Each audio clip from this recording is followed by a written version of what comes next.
Hello, कैसे हैं आप लोग। तो आज के इस वीडियो में हम जेई 2023 मेंस की जो एग्ज़ाम हुई थी 24 जनवरी को शिफ्ट 1 के फिज़िक्स के प्रॉब्लम्स देखेंगे। ठीक है, तो चलिए शुरू करते हैं क्वेश्चन नंबर 1 से। क्वेश्चन नंबर 1 क्या था? The equation of wave is given by y is equals to 0.05 sin 2x minus 4t where x in meter and t in second. The velocity of the wave is equal to, वेव की velocity पूछी थी। तो इस equation को, ये जो equation आपको दी है, इसको कंपेयर करें हम वेव इक्वेशन से, जो कि होती है y is equals to a sine के x minus omega t type की। उससे कंपेयर करेंगे तो ओमेगा की वैल्यू कितनी रहेगी? 4। ठीक है, और आपके k की वैल्यू 2 आएगी। तो सिंपली कुछ नहीं करना है, k की वैल्यू आ गई 2, 2x नहीं 2, ओमेगा की वैल्यू 5, तो v की वैल्यू आ जाएगी ओमेगा बाई k, 4/2, तो 2 आ गई। अगर इस टाइप के क्वेश्चन में आपसे डायरेक्शन भी पूछे कि वेव किस डायरेक्शन में ट्रेवल कर रही है, तो वहाँ एक तरीका है जिससे डायरेक्शन भी आ जाती है, वेलोसिटी भी आ जाती है। आपको ये जो अंदर का पार्ट है इसको 0 के बराबर रखना है। 2x minus 4t is equals to 0, 4t को उधर ले जाओ, 2 से 4 को काटोगे तो x is equals to 2t। अब विथ टाइम डेरिवेट कर दो दोनों साइड को, तो dx by d t is equals to +2। ठीक है, तो dx by d t velocity होता है, तो वेलोसिटी आ गया +2। पॉजिटिव वेलोसिटी आ रही है, इसका मतलब the wave is travelling in positive x direction. ठीक है, अगर यहाँ पे नेगेटिव आएगा dx by d t is equals to -2, that means कि wave is travelling in negative direction. ठीक है, चलो question number 2। Two charges Q1 and Q2 are separated by distance d are placed in a medium of dielectric constant k. If they are placed in the air, then find the equivalent distance at which they experience the same force. पहले किसी dielectric medium में रखा है हमने, ठीक है, k, उसके बाद उसको एयर में रखा है। वो डिस्टेंस बतानी है जहाँ पे दोनों फोर्स इक्वल हो। तो आपको कुछ नहीं करना, सबसे पहले आपको डायलेक्ट्रिक मीडियम के लिए फोर्स लिखना है Q1 Q2 4πε0, यहाँ ध्यान रखें k आएगा, into D square, distance d था। अब जब एयर में ले जाएंगे तो हमें पता नहीं है किस डिस्टेंस पे वो फोर्स के बराबर होगा, इसलिए उस डिस्टेंस को हम x मान लेंगे। तो एयर के लिए फॉर्मूला लिखें Q1 Q2 4πε0 कूलम्स लॉ। ठीक है, एप्सिलॉन नॉट एक्स स्क्वायर, दोनों को इक्वेट कर दें। दोनों को जब आप इक्वेट करोगे, एफ के is equals to F air, दोनों को इक्वेट करके ये जो चीज़ें आपकी ये दोनों कैंसिल हो जाएंगी। Q1 Q2 4πε0 बचेगा के d square is equals to x.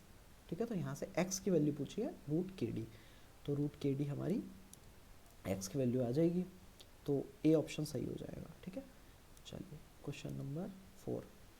ठीक है, थर्ड इसके बात करेंगे।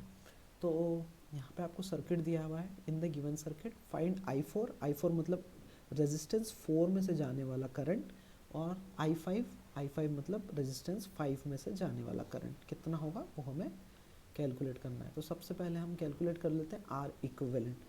इस पूरे सर्किट में रेजिस्टेंस, इक्विवेलेंट रेजिस्टेंस कितना होगा? तो देखो ये 2 और ये 2 दोनों पैरेलल में है, फिर उसके साथ में ये सीरीज़ में है, ये दो पैरेलल में और ये सीरीज़ में।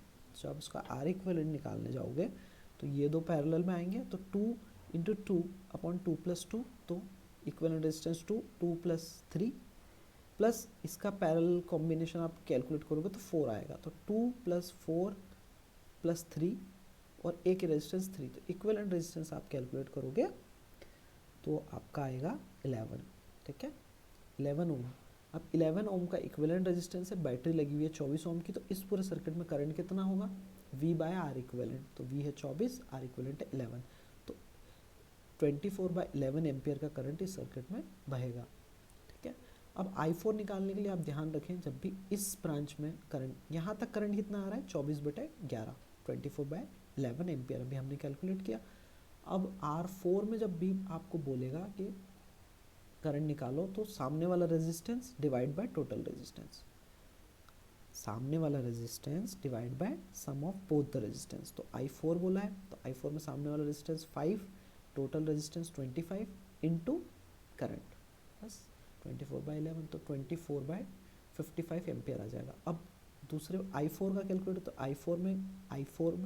I5 में करंट निकालने के लिए आप क्या करोगे? सामने वाला रेजिस्टेंस 20/25 इंटू करंट, जो हमने मेन करंट निकाला था सर्किट का 24/11, तो 96/55 एम्पियर आपका आंसर आ जाएगा, तो ए ऑप्शन करेक्ट हो जाएगा। ठीक है, चलो क्वेश्चन नंबर 5 में क्या पूछा है? Find the radius of gyration for the uniform solid sphere of radius 5 centimetre about the axis P Q which is 10 centimetre from its centre. ठीक है, 10 सेंटीमीटर दूर एक एक्सिस है पी क्यू, उसके अबाउट रेडियस ऑफ गायरेशन निकालना है। तो सबसे पहले हम देख लें रेडियस ऑफ गायरेशन की डेफिनेशन क्या है। Radius of gyration of a body about an axis is the about an axis is about an axis of rotation is defined as a radial distance of the point from the axis of rotation at which, if the whole mass of the body is assumed to be concentrated, its moment of inertia about given axis is same with actual mass distribution. It is denoted by k. The moment of inertia of body of mass m and radius of gyration k is given by this. ठीक है, तो radius of gyration क्या है, एक वो distance जहाँ पे हम इस बॉडी का जो मास है ना, मास को कंसंट्रेटेड मान सकते हैं। इस बॉडी के मास को हम मान सकते हैं वहाँ कंसंट्रेटेड है, और उसके अबाउट जो मोमेंट ऑफ इनर्शिया आता है आई आपका, वो कितना आता है एम के स्क्वायर। तो ये डिस्टेंस हमसे पूछी है, I is equals to M के स्क्वायर। तो एम के स्क्वायर इज इक्वल्स टू, अब पैरेलल पर आप जब पैरेलल एक्सिस थ्योरम लगाओगे, तो ये एक सॉलिड स्फेयर है, सॉलिड स्फेयर का मोमेंट ऑफ इनर्शिया कितना होता है 2/5 mr², और इस एक्सिस के अबाउट पी क्यू के अबाउट कितना मोमेंट ऑफ इनर्शिया होगा भाई, इसका सेंटर ऑफ मास के about moment of inertia plus m into distance का स्क्वायर। ठीक है, तो I C M centre of mass के about plus m into distance का स्क्वायर है ना, 10 का स्क्वायर।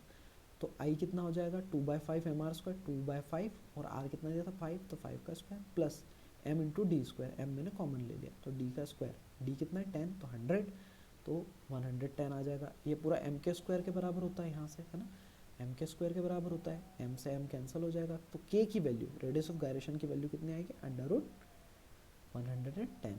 तो ऑप्शन सी आपका सही हो जाएगा। तो इस टाइप के क्वेश्चन करने के लिए आपको सॉलिड स्फेयर, हॉलो स्फेयर, इन सब के आपको मोमेंट ऑफ इनर्शिया याद होने चाहिए। ठीक है, अब question number 5, in the figure shown two block m1 and m2, m1 है 4 kg का, ये 4 kg का है, और ये 1 kg का है 1 kg।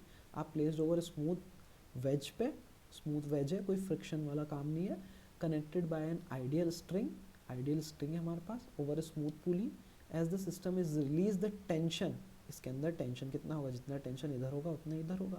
तो इस टाइप के क्वेश्चन को सॉल्व करने के लिए, इस क्वेश्चन को सॉल्व करने के लिए हम m1 का इक्वेशन लिखेंगे।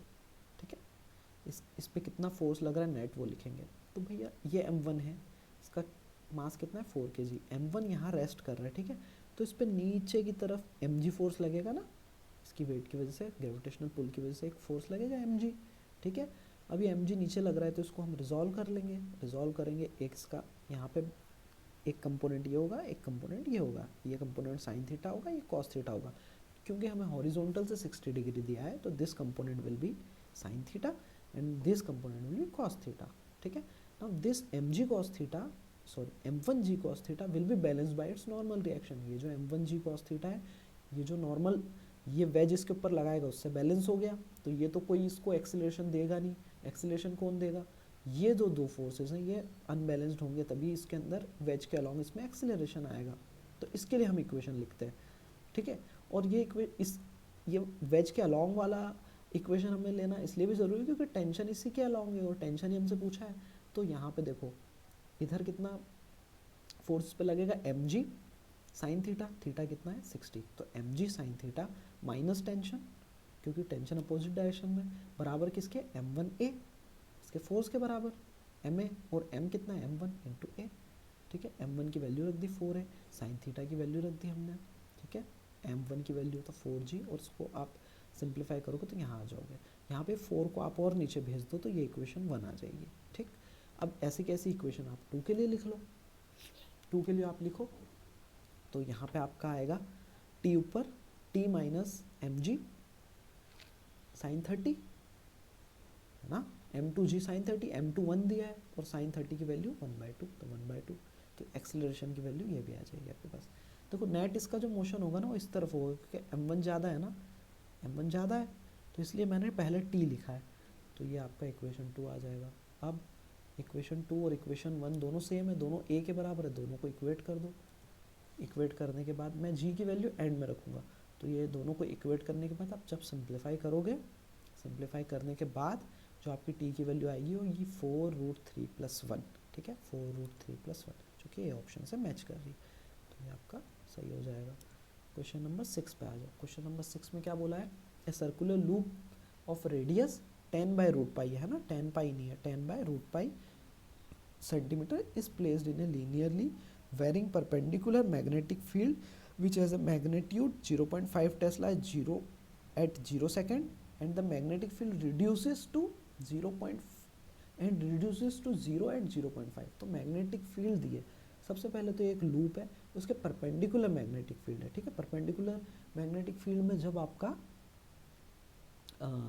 जो ऑब्जेक्ट होता है और वहाँ पे वो ऑब्जेक्ट अगर मोशन कर रहा है, ठीक है, या मैग्नेटिक फील्ड वेरी कर रही है, तो उसके अंदर क्या होता है, ईएमएफ जनरेट होता है ना, फैराडेस लॉ से। तो अब हम बना लेते हैं पहले तो मैग्नेटिक फील्ड कैसे वेरी कर रही है उसका, टाइम के साथ कैसे वेरी कर रही है उसका डायग्राम। तो ये मैग्नेटिक फील्ड पहले 0 सेकेंड पे थी 0.5 टेस्ला, और फिर 0.5 सेकेंड पे हो गई 0 टेस्ला। तो ये इसका स्लोप आ गया, ठीक है। अब हम लगाते हैं ईएमएफ इंड्यूस्ड कितना होगा, -d∅b/dt, जहाँ पे φb क्या है आपका, magnetic flux link through this ring, है ना, सर्कुलर लूप। तो b डॉट ए, अब a तो बाहर आ जाएगा क्योंकि a कांस्टेंट है, लेकिन b टाइम के साथ वेरी कर रहा है तो वो अंदर ही रहेगा, तो -a बाहर ले लिया, db/dt। अब b कैसे वेरी कर रहा है, b का स्लोप कैसा है, नेगेटिव स्लोप है ना, नेगेटिव स्लोप है, तो b2 - b1/t2 - t1 आप जब करोगे तो इसका स्लोप जो आएगा 0.5/0.5 है ना। b2 कितना है, देखो आप 0 है ना, b1 कितना है 0.5, और t2 कितना है 0.5 - 0, तो ये -1 आ जाएगा इसका स्लोप, ठीक है। -1 यहाँ वैल्यू आ गई, ये आप रखोगे तो माइनस माइनस प्लस, तो प्लस a आ जाएगा ईएमएफ। अब a की जगह ईएमएफ में a कितना होगा इस सर्कल का, πr², तो 10/5 पाई का होल स्क्वायर करोगे r की जगह r² में, तो r² कितना होगा 100/π, तो पाई से पाई कैंसिल हो जाएगा, तो 100 सेंटीमीटर स्क्वायर, ये तो एरिया था, है ना। अब वोल्ट में हो जाएगा, तो 100 सेंटीमीटर स्क्वायर को वोल्ट तो एसआई यूनिट है, तो इसको एसआई में कन्वर्ट करने के लिए 0.01 वोल्ट, ठीक है, स्क्वायर है ना, हाँ, तो ये आपका 0.01 वोल्ट हो जाएगा, ठीक है। 100 सेंटीमीटर मतलब आप लिख सकते हो ना इसको, हाँ, तो 0.01 आपका वोल्ट इसका आंसर आपका आ जाएगा, ठीक है। तो ये हो गया, क्योंकि आप ये जो आपका πr² 10 सेंटीमीटर है ना, 10 सेंटीमीटर को आप क्या लिख सकते हो, 0.1 मीटर, 0.1 इंटू 0.1 0.01 मीटर, 0.01 हो जाएगा, तो 0.01 वोल्ट, ठीक है। तो ये आपका आंसर ए इसका भी सही हो जाएगा।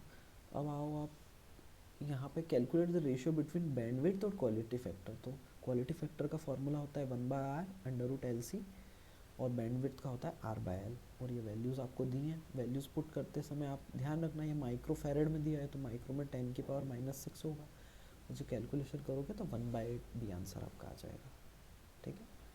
क्वेश्चन नंबर 8 पे आ जाओ। क्वेश्चन नंबर 8 में हमको क्या बोला है, if a ball is thrown from a ground in vertical plane, पहले वर्टिकली हमने बॉल को फेंका, it attend maximum height 360 metre, ठीक है।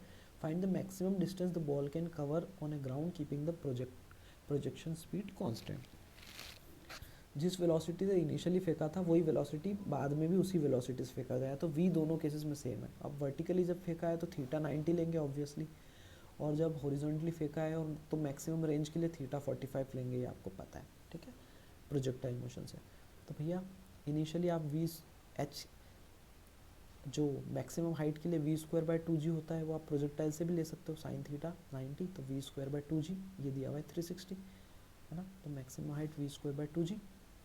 अब r आपका क्या होता है, रेंज क्या होता है प्रोजेक्टाइल मोशन में, v² sin 2θ/g, है ना, और थीटा कितना है आपका 45, तो यहाँ पे 45 रखोगे तो 2 × 45 90, तो ये वैल्यू 1 हो जाएगी, तो v²/g, तो रेंज की वैल्यू क्या है v²/g, और v²/2g की वैल्यू 360 है, तो यहाँ से v²/g की वैल्यू कितनी आएगी 720, तो उठा के यहाँ रख दो, तो रेंज आ जाएगी v²/g है ये, सॉरी, है ना, ये g है, तो एक second, v² this is g, ठीक है। तो रेंज हो जाएगी रेंज कितनी होगी आपकी वी स्क्वायर बाई जी, और वी स्क्वायर बाई जी की वैल्यू 720 आएगी, यहाँ से आएगी ना, देखो v square by g is equals to 2 into 360, ये 2 उधर चला जाएगा ना, तो 2 इंटू 360 720, तो बी ऑप्शन आपका करेक्ट हो जाएगा। ठीक है, चलो तो अगला क्वेश्चन, नाइन्थ क्वेश्चन। हाँ, नाइन्थ क्वेश्चन क्या है, which statement is correct about photo electric effect. तो फोटो इफेक्ट में कुछ इंपॉर्टेंट पॉइंट्स हैं वो आप पहले जान लो। इंटेंसिटी ऑफ इंसिडेंट रेडिएशन, ये जो इंटेंसिटी है ये सेटअप होता है फोटो इलेक्ट्रिक इफेक्ट का, जहाँ पे एच न्यू की एनर्जी एक प्लेट के ऊपर गिर रही होती है और वो इलेक्ट्रॉन्स इमिट होते हैं। ठीक है, इलेक्ट्रॉन्स इमिट होते हैं, तो हम क्या करते हैं, इस प्लेट को पॉजिटिव पोटेंशियल पे रखेंगे तो इलेक्ट्रॉन सारे अट्रैक्ट होते हैं इसकी तरफ और करंट बहना शुरू होता है, फोटो करंट आ जाता है। अगर इस प्लेट को नेगेटिव कर दो, इस वाली प्लेट को, ठीक है, अगर आप इस प्लेट को, इसको नाम दे देते हैं हम ए प्लेट और बी प्लेट। ठीक है, अगर बी प्लेट को आप पॉजिटिव रखते हो तो इलेक्ट्रॉन सारे इधर की तरफ आएंगे इस प्लेट पे और उसमें करंट बहना शुरू हो जाएगा। अगर आप इसको नेगेटिव रखते हो इस प्लेट को तो इलेक्ट्रॉन्स ऑब्वियसली नहीं आएंगे और करंट बहना बंद हो जाएगा, रुक जाएगा करंट। ठीक है, तो उसी को हम स्टॉपिंग पोटेंशियल भी बोलते हैं। तो कुछ इंपॉर्टेंट्स इसके अंदर रिजल्ट होते हैं फोटो इलेक्ट्रिक इफेक्ट में। क्या है, आई इंसिडेंट, जो इंटेंसिटी है इंसिडेंट रेडिएशन की वो फोटो करंट के डायरेक्टली प्रोपोर्शनल होती है। इसका क्या मतलब, जितनी आप इस रेडिएशन की इंटेंसिटी बढ़ाओगे, ठीक है, फ्रीक्वेंसी की बात नहीं कर रहा हूँ, जितनी इंटेंसिटी की रेडिएशन डालोगे उतने ज़्यादा करंट बहेगा इसके अंदर, उतने ज़्यादा इलेक्ट्रॉन्स इमिट होंगे, है ना। और स्टॉपिंग पोटेंशियल, अभी मैंने बताया स्टॉपिंग पोटेंशियल आप वेरी कर सकते हो, है ना। स्टॉपिंग पोटेंशियल जो है वो काइनेटिक एनर्जी पे डिपेंड करेगा। अरे भैया, यहाँ से जब इलेक्ट्रॉन निकलेगा अगर वो ज़्यादा काइनेटिक एनर्जी का है तो ऑब्वियसली ज़्यादा पोटेंशियल लगाना पड़ेगा ना उसको रोकने के लिए। ठीक है, तो काइनेटिक एनर्जी पे तो करता ही है और मटेरियल पे भी डिपेंडेंट होता है। ठीक है, वो थर्ड पॉइंट होता है जो काइनेटिक एनर्जी है, इस इलेक्ट्रॉन की काइनेटिक एनर्जी की वो किस स्पीड से निकलेगा, ठीक है, किस स्पीड से निकलेगा, वो होती है फ्रिक्वेंसी पे डिपेंडेंट। ठीक है, तो ये तीन चीज़ें आप याद रखें। अब देखते हैं इसको, maximum kinetic energy depend on intensity. Kinetic energy तो फ्रीक्वेंसी पे डिपेंडेंट होती है यहाँ से, तो ये तो ऑप्शन गलत हो गया। Stopping potential is dependent only on work function. Stopping potential only on work function पे डिपेंड नहीं करता है, मटेरियल पे डिपेंड नहीं करता है, काइनेटिक एनर्जी पे भी डिपेंड करता है, तो ये भी ऑप्शन गलत हो गया। Photoelectric effect can be explain by wave nature, नहीं, फोटोइलेक्ट्रिक इफेक्ट को एक्सप्लेन करने के लिए पार्टिकल नेचर कंसिडर करना पड़ता है, क्योंकि हम फोटोन कंसिडर कर रहे हैं ना, ये तो फोटोन तो पार्टिकल नेचर में ही आएगा, है ना। तो ऑप्शन डी आपका सही होगा। क्वेश्चन नंबर 10 में क्या है, टू पैरेलल इनफाइनाइट वायर्स, ये दो parallel infinite wire carry current as shown. ठीक है, करंट दोनों के सेम डायरेक्शन में करंट है। If both the currents are double and separation is half, the force on 10 centimetre section of area कितना होगा, वो आपको निकालना। तो ये रिजल्ट है ना, मैग्नेटिज्म जब चैप्टर आप पढ़ोगे तो वहाँ पे डायरेक्ट रिजल्ट है हमारा कि two parallel current carrying conductor when placed in a magnetic field, मतलब two parallel current carrying conductor जो है, तो ये जो कंडक्टर है, ठीक है, एक सेकेंड, ये जो कंडक्टर है आपका, इसको नाम देते हैं हम, let's say this conductor is A and this is B. तो ए में जो करंट बह रहा है उस वजह से यहाँ पे एक मैग्नेटिक फील्ड अंदर की तरफ डेवलप होगी, है ना। और ये जो करंट बी में बह रहा है उसकी वजह से यहाँ पे मैग्नेटिक फील्ड बाहर की तरफ आएगी, है ना। इस तरीके से मैग्नेटिक फील्ड 3D है, इधर से पेज के अंदर जाएगी और उधर से पेज के बाहर आएगी। ठीक है, तो अब जो है यहाँ पे आप, अब कोई भी कंडक्टर जब मैग्नेटिक फील्ड में होता है तो उसके ऊपर एक फोर्स लगता है। व्हेन एक current carrying conductor is placed in a magnetic field, उसके अंदर फोर्स लगता है ILB, है ना। तो ठीक है, तो अब हम जब वो डेरिवेशन डिराइव करते हैं तो वो डेरिवेशन का जो हमारा रिजल्ट आता है कि two parallel current carrying conductor exert a force on each other, किसके बराबर होता है, म्यू नॉट आई स्क्वायर। ठीक है, आई स्क्वायर, अगर दोनों में करंट बराबर है तो आई स्क्वायर वरना I1 I2, 2 पाई डी, डी क्या है जहाँ पे, डिस्टेंस बिटवीन दी कंडक्टर, है ना, डी यहाँ पे डिस्टेंस बिटवीन दी कंडक्टर, तो डी डिस्टेंस हो गया। ठीक है, और ये जो मैंने फोर्स का फॉर्मूला लिखा है ये पर यूनिट लेंथ है ना, पर यूनिट लेंथ में ये होता है। ठीक है, तो अब ये तो पहली सिचुएशन का हो गया। दूसरी सिचुएशन में इन्होंने बोला कि करंट डबल कर दो। ठीक है, और सेपरेशन आधा कर दो, तो आई नोट की जगह क्या आ जाएगा 2i, आई की जगह 2i, तो 2 का स्क्वायर 4, तो ये 4i स्क्वायर जाएगा, प्लस डिस्टेंस हाफ कर दिया तो 2 से 2 कट जाएगा, तो ये नया जो फोर्स पर यूनिट लेंथ आएगा वो आएगा 4 mu not I square by D. अब पहले वाले को दूसरे से डिवाइड कर दो, यही पूछा है ना कि बाद में कितना हो गया फोर्स, तो पहले को दूसरे से डिवाइड करोगे तो 1/8 आ जाएगा, 1/8 आ गया है ना। तो 2 पैरेलल पूछा क्या था, two if both the currents are double and separation the wire is half, है ना। तो करंट कितने टाइम हो जाएगा, तो अब जो नया वाला करंट है F/L2 is 8 times of FL आ जाएगा। अब ये 10 सेंटीमीटर बोला हो 20 सेंटीमीटर बोला हो उससे फ़र्क नहीं पड़ता, क्यों, क्योंकि हमने फोर्स पर यूनिट निकाल लिया, ठीक है। 10-10 दोनों में ही बढ़ेगा तो वैसे ही कैंसिल हो जाएगा ना दोनों साइड से, फोर्स पर यूनिट हमने निकाल के रख रखा है, बस चेंज तो फोर्स पर यूनिट लेंथ में जितना होगा उतना ही तो 10 सेंटीमीटर 20 सेंटीमीटर में होगा, तो 8 गुना है, तो ऑप्शन सी सही हो जाएगा।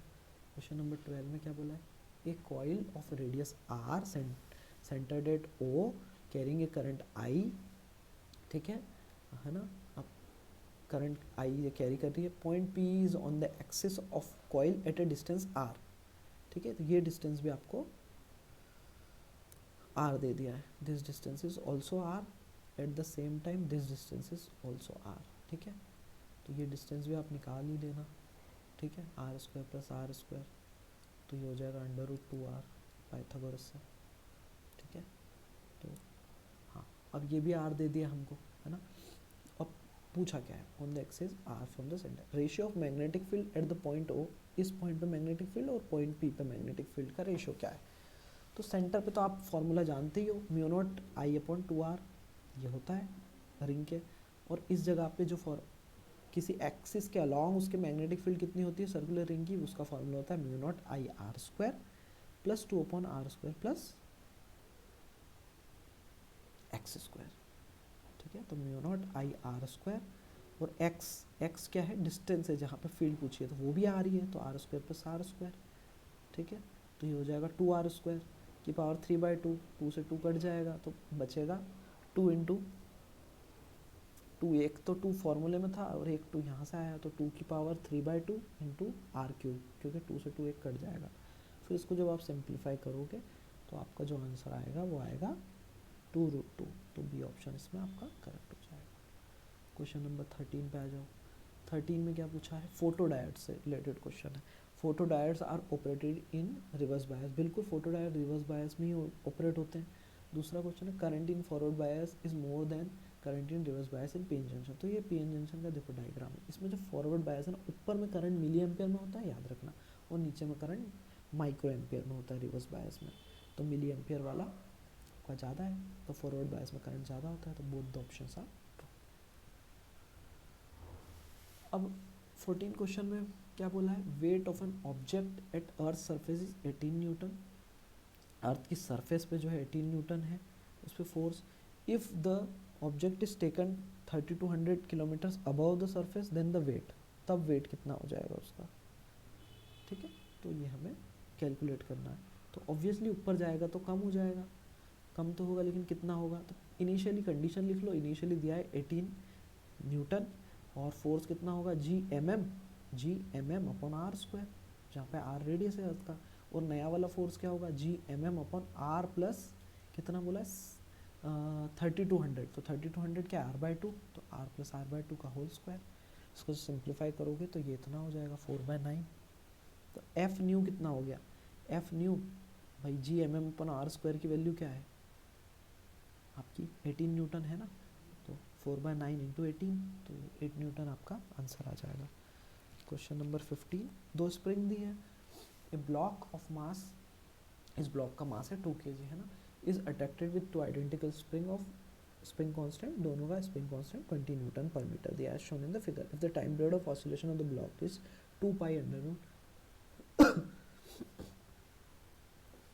2π/√x, है ना, ये यहाँ पे एक सेकेंड, ये जो है आपका 2π है, ठीक है, अपॉन में, तो 2π/√x, तो x की वैल्यू फाइंड करो, तो हमें पता है कि भाई जो ओमेगा होता है एंगुलर वेलोसिटी या फिर होती है वो क्या होती है के बाय एम, या जो तुम्हारी फ्रिक्वेंसी होती है omega by omega is equal to under root k by m. और जब सीरीज में दो स्प्रिंग्स जुड़ी हैं तो उनका इक्विवेलेंट के कितना होता है के वन प्लस के टू, तो k one plus k two 20 plus 20 40 40 by two mass 20 तो अंडर रूट 20, ठीक है। और टाइम पीरियड क्या होता है 2 पाई बाय ओमेगा, तो 2 पाई बाय ओमेगा की वैल्यू रख दी आपने, ठीक है। तो x की वैल्यू आ गई आपकी, यही पूछी थी ना कि 2 pi by under root x, तो अंडर रूट एक्स तो अंडर रूट में क्या है 20, तो 20 is the answer. Question number 16। Question number 16 में आ जाओ। 16 में फिर आपसे रेडियस ऑफ गायरेशन का ही क्वेश्चन है, तो वैसे ही होगा जैसा हमने पहले करा था, ठीक है। इस बार क्या दिया है आपको, रिंग दी है, तो रिंग का आपको मैंने पहले ही बोला था कि आपको मोमेंट ऑफ इनर्शिया याद होना चाहिए। तो रिंग का मोमेंट ऑफ इनर्शिया कितना होता है mr²/2, तो आप रख देंगे, सॉल्व कर लेंगे, यहाँ से k की वैल्यू आ जाएगी 15/√2, ठीक है। तो ये k की वैल्यू पूछी थी 15/√2। 17 में क्या बोला है, टू चार्जेस प्लस क्यू और माइनस क्यू, ये प्लस क्यू और minus Q R release from the situation shown below. पहले यहाँ पे थे वो, फिर इनको रिलीज किया, तो if the kinetic energy of the system when the separation between them becomes half is this much, find n। तो n की वैल्यू हमसे पूछी है, तो एक सेकेंड, ये थोड़ा ऐसा है 1/, है ना, 1/4πε0, ठीक है, इस तरीके से है ये 1/4πε0 2n है ना।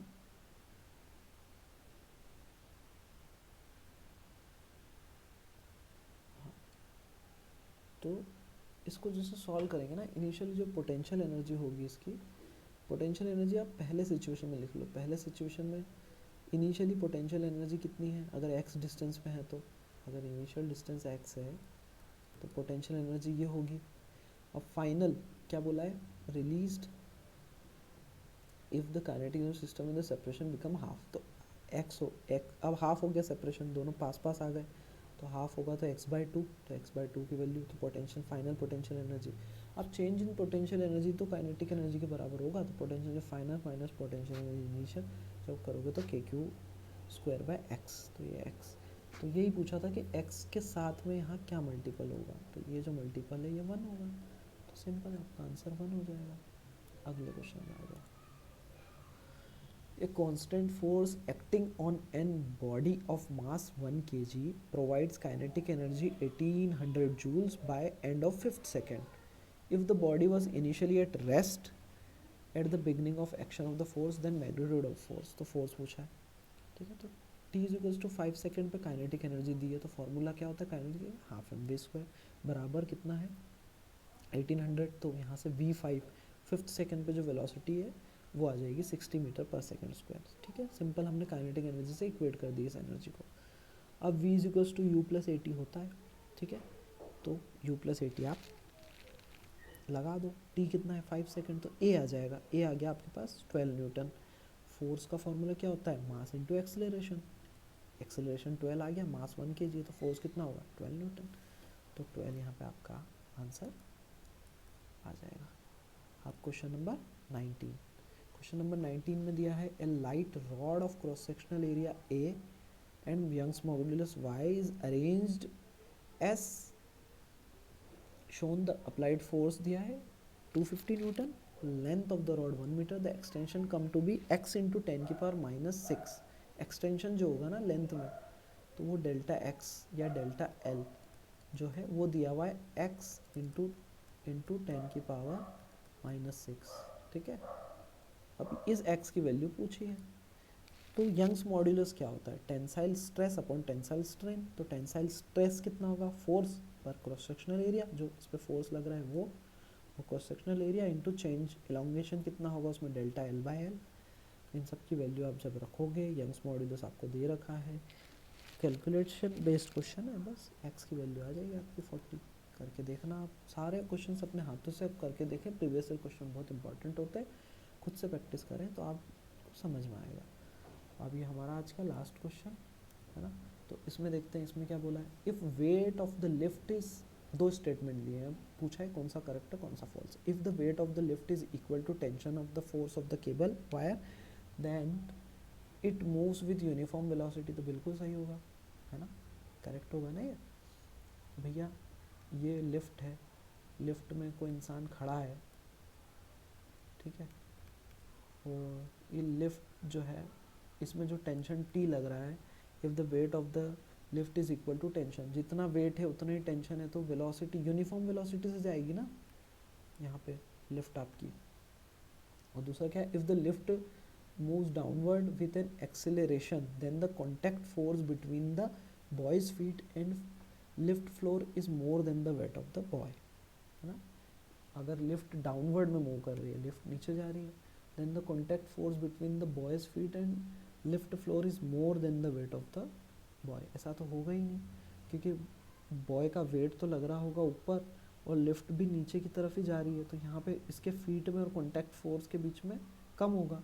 मतलब ऑब्वियसली जब लिफ्ट नीचे जाती है तो हम हल्का महसूस करते हैं ना, है ना। तो ये option boys feet and lift four is more than the weight of the boy, तो ये तो होगा नहीं, तो ये ऑप्शन सी वन है। तो statement one is true and statement two is false. तो ठीक है, थैंक यू। तो ये हमारे क्वेश्चन सारे हो गए। तो आई होप आपको समझ में आया होगा, और प्रीवियस क्वेश्चन पेपर मैं लेके आऊँगा नीट के लिए भी और जेई के लिए भी। आप लाइक करो, सब्सक्राइब करो, कमेंट करो, ठीक है। Thank you so much, bye.